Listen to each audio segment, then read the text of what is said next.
নমস্কার বন্ধুরা, আমি আজকে বানাবো মুরগির মাংসের রেসিপি। এই রেসিপিটা খুব সিম্পল, একদম সিম্পলভাবে কম সময়ের মধ্যে রান্নাটা আমি করব। রান্নাটা দেখুন কত সুন্দর হয়েছে, খুব কম সময়ে রান্নাটা আমি করেছি। দেখুন রান্নাটা আমি কেমন করি। রান্নাটা করার জন্য এখানে আমি 600 মাংস, একটা আলু কেটেছি, টমেটো পেঁয়াজ কেটে নিয়েছি, ভালো করে ধুয়ে পরিষ্কার করে নিয়েছি মাংস আলু। এখানে আমি কড়াই বসিয়ে দিয়েছি, কড়াইয়ে আমি মাংসগুলো সব দিয়ে দেবো। আমি গ্যাসের চুলাটা জ্বালাইনি, অফ আছে গ্যাসের চুলা। মাংসগুলো সব আমি দিয়ে দিলাম। এখানে আমি একটা তেজপাতা দেবো মাঝখান দিয়ে কেটে। একটা বড় সাইজের পেঁয়াজ কেটে আমি রেখেছিলাম, পেঁয়াজটা দিয়ে দিলাম। একটা বড় সাইজের টমেটো কেটেও রেখেছিলাম, টমেটোটাও দিয়ে দিলাম।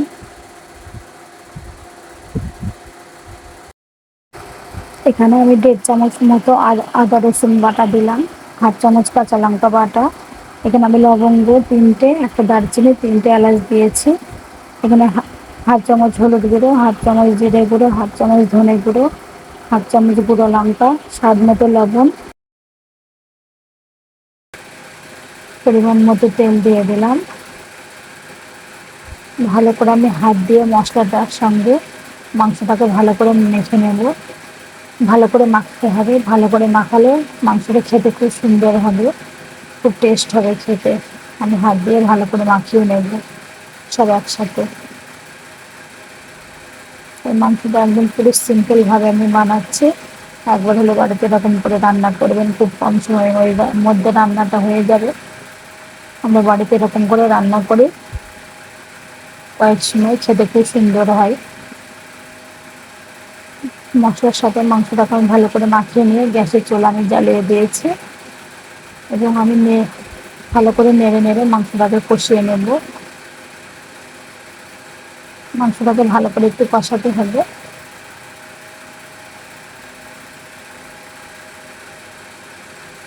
আবার নেড়ে দেবো আমি, বারবার একটু নেড়ে নেড়ে মাংসটাকে বেশিক্ষণ কষিয়ে নিতে হবে।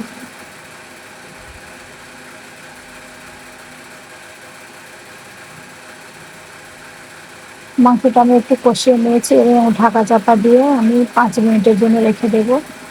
5 মিনিট হয়ে গেছে, দেখুন মাংস দিয়ে কতটা জল বার হয়েছে। এই জলটা দিয়ে মাংসটাকে ভালো করে কষানো হয়ে যাবে।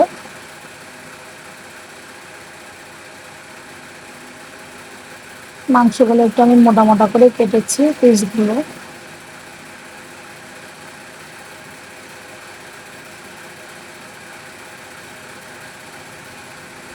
আবার ঢাকা চাপা দিয়ে 5 মিনিটের জন্য রেখে দেবো। 5 মিনিট হয়ে গেছে, আবার ঢাকা খুলে দেখি মাংসটা আমার ভালো মতো কষিয়ে নিয়েছি আমি। মাংসটাকে ভালো করে একটু কষিয়ে নিতে হবে, আমি যেরকম করে কষাচ্ছি।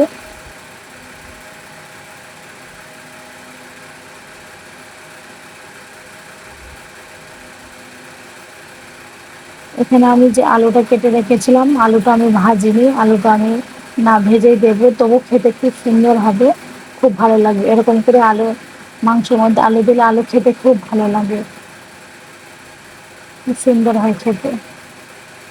আলুটাকে মাংসের সাথে আমি এরকম করে কষিয়ে নেব।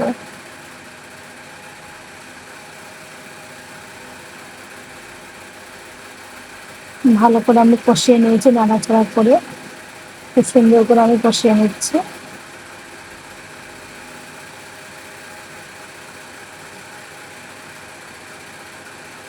দেখুন আমি কত সুন্দরভাবে মাংসটাকে কষিয়ে নিয়েছি।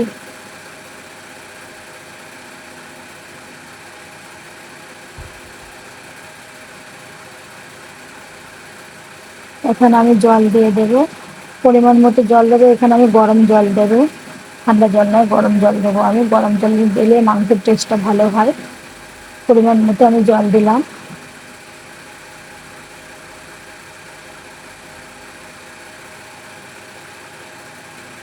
ভালো করে নাড়াচাড়া করে নিয়ে ফুটিয়ে নিয়ে আমি ঢেকে দেবো আবার। জলের পরিমাণটা আপনারা আপনাদের মতো দেবেন, আমি খুব ঝোল রাখবো না, সেরকম পরিমাণেই আমি জলটা দিলাম। ঝোলটা ফুটে উঠেছে, এখানে ঢাকা চাপা দিয়ে আমি 10 মিনিট মতো ঢাকা চাপা দিয়ে দেবো। 10 মিনিট হয়ে গেছে।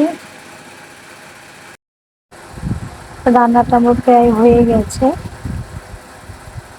এখানে আমি গরম মশলা গুঁড়ো দিলাম অল্প করে, আর লবণের পরিমাণটা কম আছে তাই লবণ দিয়ে দিলাম।